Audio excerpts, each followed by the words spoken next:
Hi everyone, this is Sergio with the Rideshare Guy, and I am back with our second winner of Show Me the Extra Mile Sunshine Award, Mr. John Heflin from Louisville, Kentucky, who actually had his Super Bowl this just past weekend. Some small little event that I never heard of called the Kentucky Derby. Just kidding, people. It is a yearly event. It's an amazing event, and we're going to talk a little bit about that too. But we have about three or four subjects we're going to hit on. First one, obviously, we're going to allow John to introduce himself. And, he is a veteran, by the way, so we should all thank him for his service to start with. Secondly, John, I'm going to give you the floor. Look, this is something we've been doing for the last maybe a couple of months now. There are a lot of people who do Uber and Lyft or gig economy in general to make money. That's our goal, to make the most amount of money in the shortest period of time. However, once in a while, we will run as drivers into situations that the actions we take will make an indelible impression on not just us, but the passenger as well. And in some cases, it could be a life and death situation. And in John's case, which he eloquently will explain to us all, he was in one of these situations, and his story was so compelling to us that we couldn't do anything but award him the second Sunshine Reward Award, whatever you guys want to call it. So, John, with all that said, welcome. It's an honor to meet you. And, what a justified, what a deserving winner you are. So, introduce yourself a little bit, your past, what you've done in the past, how you got into the gig economy, and so on. Floor is yours. Okay, so um, first of all, as you mentioned, I was in the United States Marine Corps, and that's where I met my my lovely wife, Robin, and she was in the Army.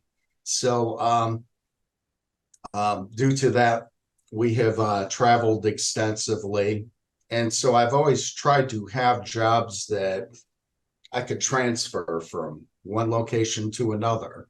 And and some of those included like bartending and service industry type stuff. And then I got a CDL license in 1994 and did about 7.5 years of over the road truck driving for JB Hunt.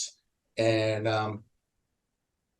and somebody had mentioned to me, well, maybe getting local truck driving jobs were always kind of hard. And someone mentioned to me that I should try to get into concrete delivery. So right around 2004, I started that venture, and I did that all the way up until 2020. Um, and What happened then was obviously COVID came down, and it was a little bit unfortunate. I I went to church on Easter Sunday in 2020, and the governor had put restrictions on such an activity, and um, the media had heavily covered it. Even Rush Limbaugh, the late Rush Limbaugh, had talked about it on his radio program with 27 million listeners. But I wasn't going to miss church service on Easter, and I went, and then I went back to work for normal work activities. And my employer really became furious that I would potentially subject them to COVID, even though I wasn't sick. No one else at church was sick or symptomatic. But So they had terminated my employment, and the unemployment compensation was rather generous at that time. And Hertz rental car was having some financial issues because nobody was renting their cars out, so they put their automobiles like on fire sale prices. and I ended up buying a 2019 Cadillac XTS for $23,500, and which was really a good deal. And that's pretty much how I ended up getting into rideshare, because it was a rental car. I had actually talked to my wife, and I'm like, well, let's put this up on like Toro and rent it out and make some money. And so we went through that process, and I'm like, and then when it isn't being rented, maybe I could do some other things like Doordash or rideshare. And that's actually how I got into rideshare, was just taking, not really focused on one specific thing, but different ways I could utilize it, utilize the automobile to make me a little bit of money, pay some bills. I didn't think I would be doing it as a career, but that's kind of how I got into this. Yeah, that's awesome. I mean, I'm sure you can sell that car today for probably what you bought it for, since used car prices have gone crazy. I should have bought two. Yeah, you should have done exactly. But the issue is not that. So you're into rideshare now. You're doing obviously both Uber and Lyft, correct? And as I say all the time, I mean, rideshare looks simple from the outside, but it's not. There's a steep learning curve. You have to know your city really well. You have to know the events that are going on. Look, if you want to be top 1% driver, which you all are, that interview is, you have to put some work into it. You cannot just willy-nilly get out there and then, drive and expect money to fall from the sky. But obviously, with your background, you have figured all this out. So what I want to do now is I want to, fast forward a few years, right? And obviously you're doing rideshare, and it's very early in the morning, maybe like, I think it was like 3 a.m. or something like that, correct? Yes. And what happens? I just want you to walk me through this event that I literally read your story at least a dozen times, if not more, which I just wanted to understand what paying forward may do, that it may change a life forever, and it may save a life. But I'm not going to give up any more of that tidbits. What I want you to do is I want you to, walk me through of that night that um, left you a different man, I would say, right?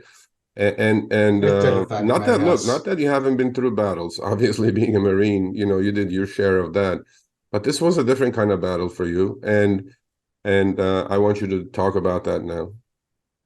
Okay, so there was a music festival that was occurring. It's called the Forecastle Music Festival. It had run about 5 straight years, and it was homegrown in Louisville. Unfortunately, they're not running it this year.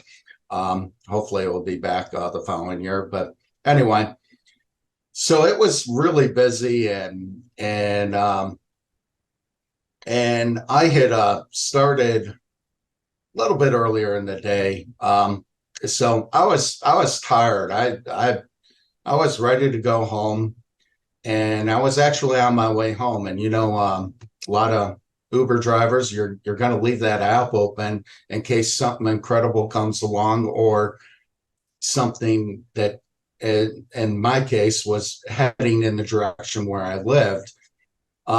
This ping came in for a rather small ride, and it wasn't even going in the direction that I lived.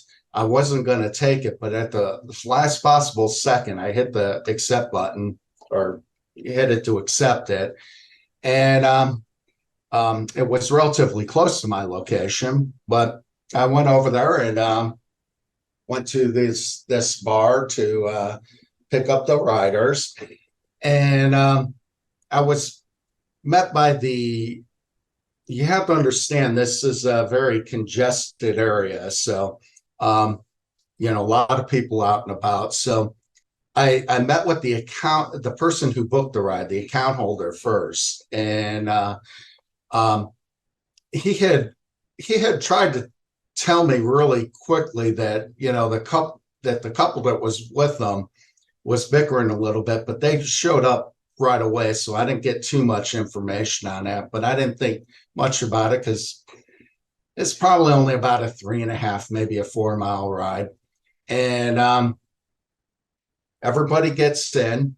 The woman, so excuse me, the passengers were the person who booked the ride, another male friend, and then a couple, a married couple.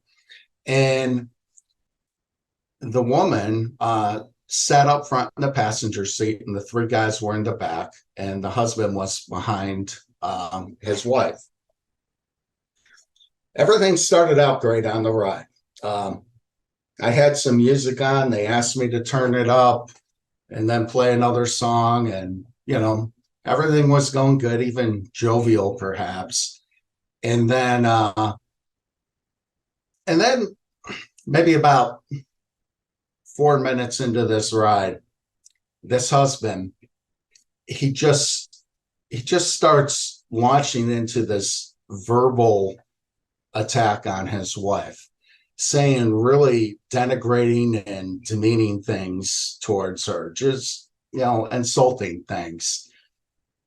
There's nothing physical going on at that point. It was just all verbal, just really derogatory, nasty things.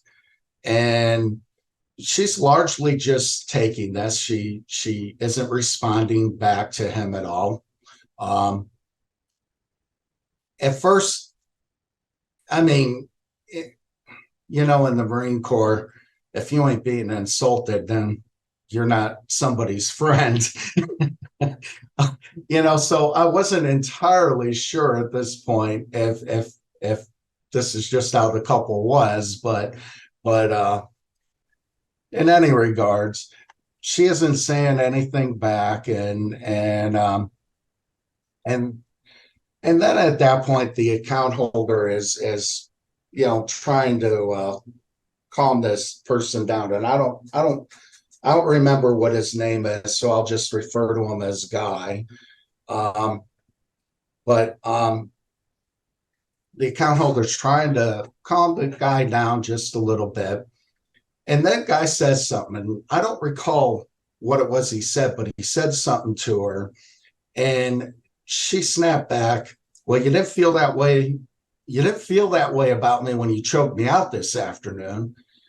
And my eyes really got wide because I didn't know if she meant in a literal sense or just a figure of speech, though I'm not quite sure how that could be misinterpreted. But I was just kind of stunned by that statement. I looked at her and I'm like, are you serious? And she said, and so she kind of pulls back the collar on her shirt or hair a little bit because she had long hair, pulls that back and shows me the fresh bruises that are on her neck. And I could tell they were fresh. At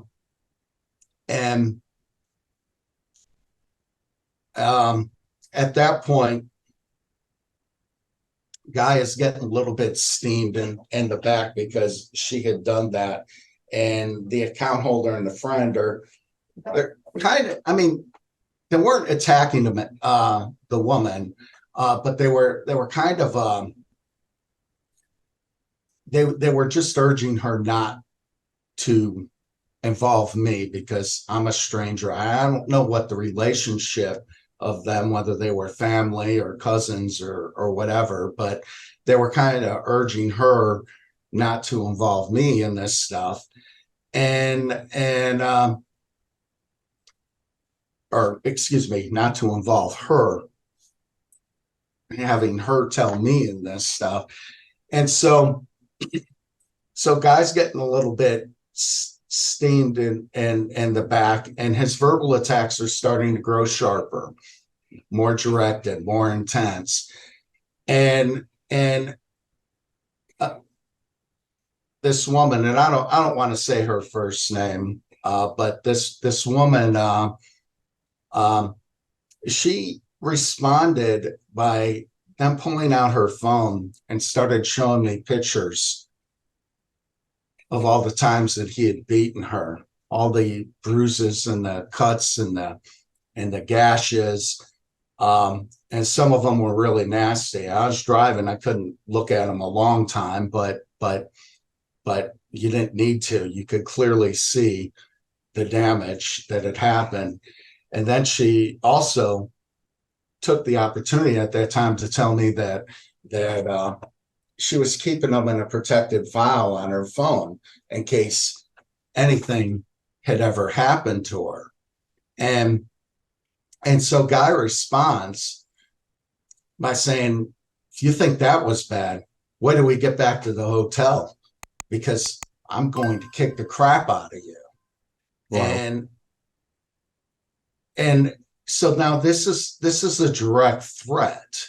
And though it wasn't physical in my presence at the time, and I mean, this thing's coming at me at 500 miles an hour. I got a lot of things running through my mind, including, should I help her or shouldn't I? It's very curious to try to involve yourself in a relationship, particularly with someone you just met. It's not your business. All these thoughts are running through my mind. Should I or shouldn't I?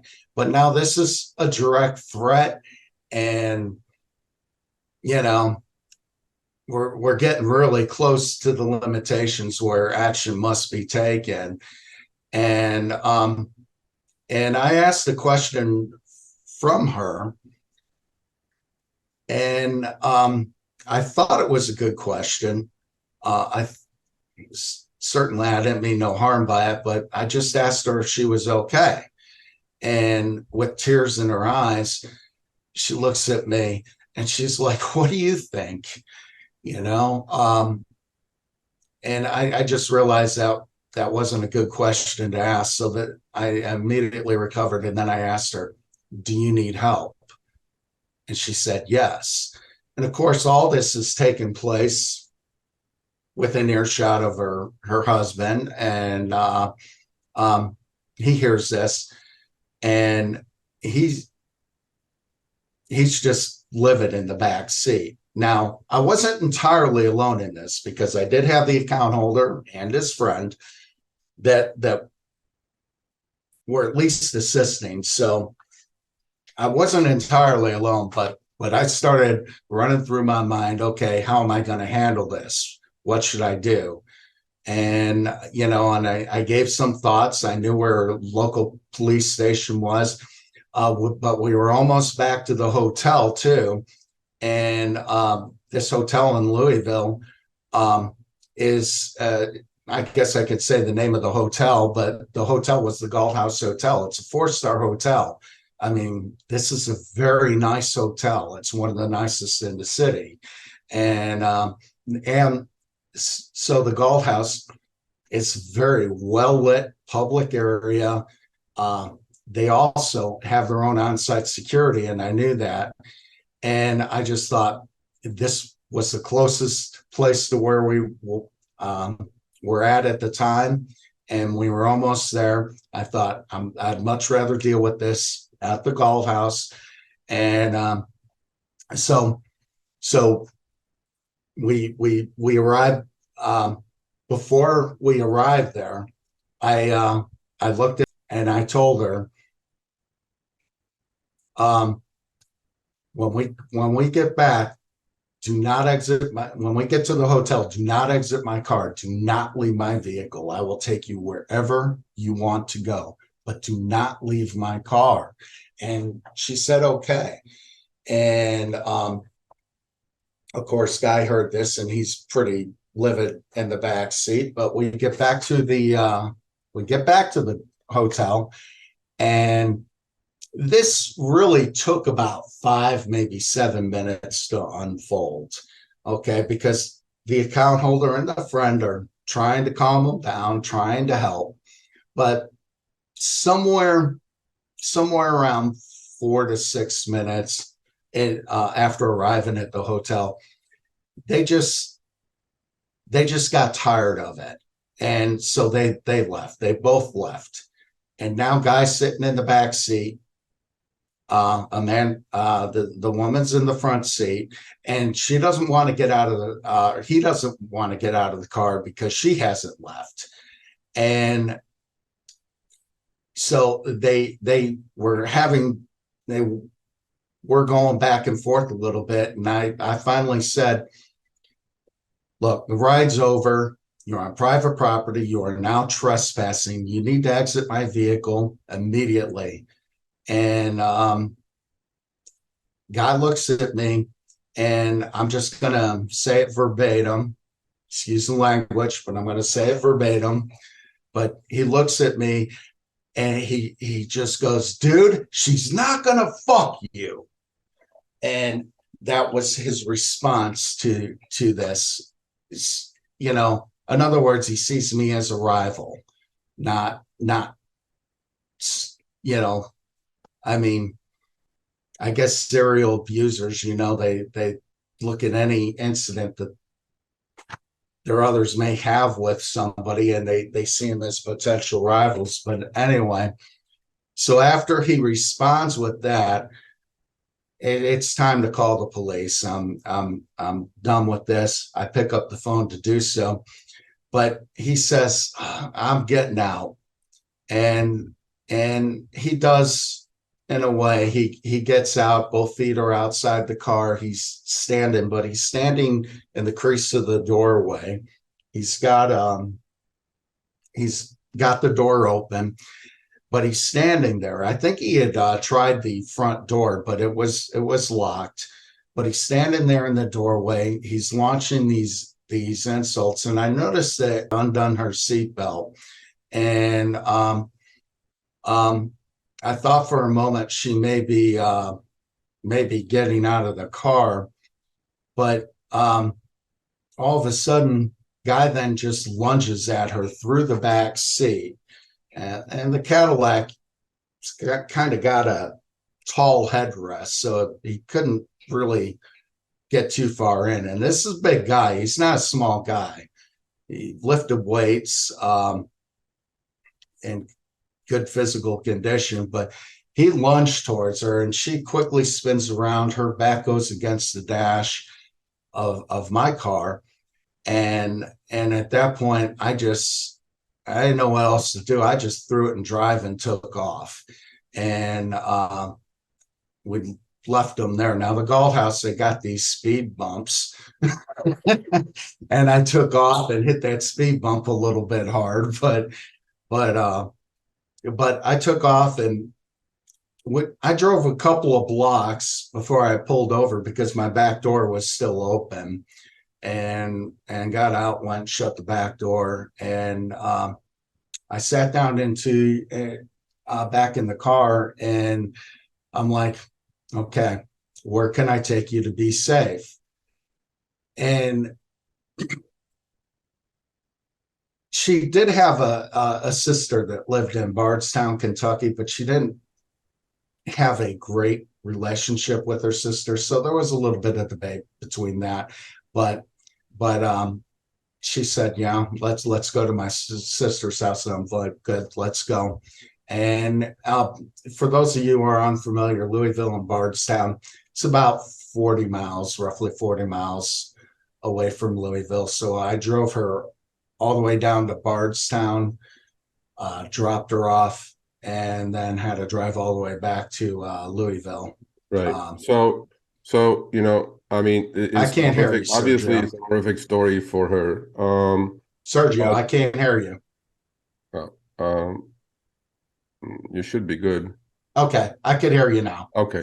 So it's a horrific story for her, obviously, right? She's a, you know, domestic abuse victim, and it seems like she's been for a while. And, you know, unfortunately, a lot of these victims, you know, keep going back to, you know, to their husbands or boyfriends or whatever they are. But I think she had enough. And with the grace of God, you know, you got involved. And I would say, pretty sure she would have gotten a good beating if she exited your car, but you took initiative, like a lot of ex-soldiers and who use their past experiences to interject and potentially save a life. And I, these stories that we hear are not easy things to hear, but this is real life, people, right? When we're doing rideshare, we're dealing with real life, real people.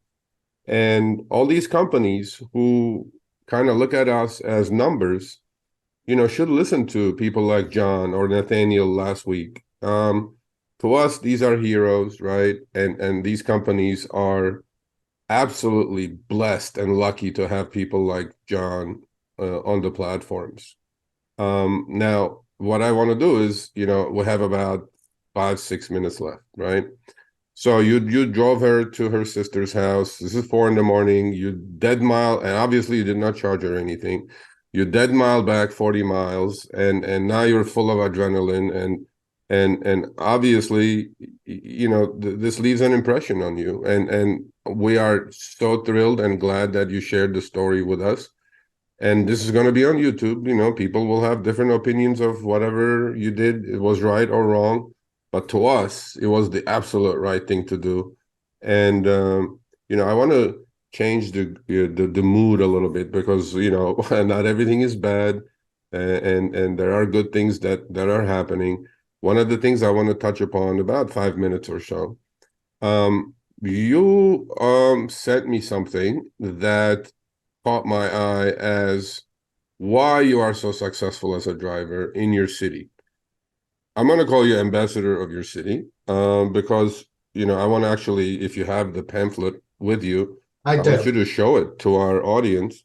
So what John did was he went into, simple Word document, put some pictures in there. He likes eating, obviously. He knows his city well. He knows high-end, middle-end, low-end restaurants to help the tourists or the people that get in his car. And he passes out these pamphlets to people who get in his car. It costs him nothing to produce. And what an amazing idea to increase his tips. And besides that, put a good word out for his city. So let's see that, John. Let's see what you Yeah, did. so here's the pamphlet, and I titled it We see it. lo- Yeah. Yep. A local guide to a Louisville local's guide cuisine. to Louisville cuisine. Yeah. And so what happened was I mean, when this big incident happened, I was probably only about 6 months into driving. Um, but over the summer last year, I really started noticing a need that wasn't being fulfilled. And that's when I would get out of town passengers, and they were always looking for really good places to go to eat and that were local. And given the extensive travels that I have done in my life, I have experienced this on many occasions because America is pretty much one big chain of rest. I mean, this you get the same restaurants in the same city time and time again, and people don't want that. They want something that's local, that's fresh, and they want to experience the city that they are in. So, with that in mind, I created this locals guide to Louisville cuisine, kind of off the premise that when in Rome, do as the Romans do. Great. Yeah, I And mean, great, great idea, man. I'm telling you. Now, is this online somewhere where other drivers who, take your example and try to create something like this? Or is there a website? Do you have a website? Do you have a link to this? Or I haven't put it online. A writer had suggested to me that I do a QR code yeah, so that they could scan it, and that's something I am going to work on here and try to get that up. great. Uh, Yeah, I mean, you know what? But I would definitely suggest you do that because I'm sure after I don't know how many thousand are going to watch this video, I'm sure they're going to be interested in how you created this. And we would love to pass along that information to the people. I'm assuming this has helped your tips quite a bit, right? oh yeah, whenever I hand out one of these guides, I know I am getting tipped. A lot of $5 and $10 tips, and it was funny because Jeff Sunshine Man had we were talking, and I had told him that I that I got a lot of $5, $10 tips and stuff, but I never gotten like an extraordinary tip when I handed out the guide. Well, lo and behold, right here during Kentucky Derby week, fabulous. It is our Super Bowl. I gave out one of these guides on Sunday afterwards to a person, and much to my surprise, it was a $50 tip, and I was stunned because it happened on Lyft. I don't get $50 tips on Yeah. Lyft.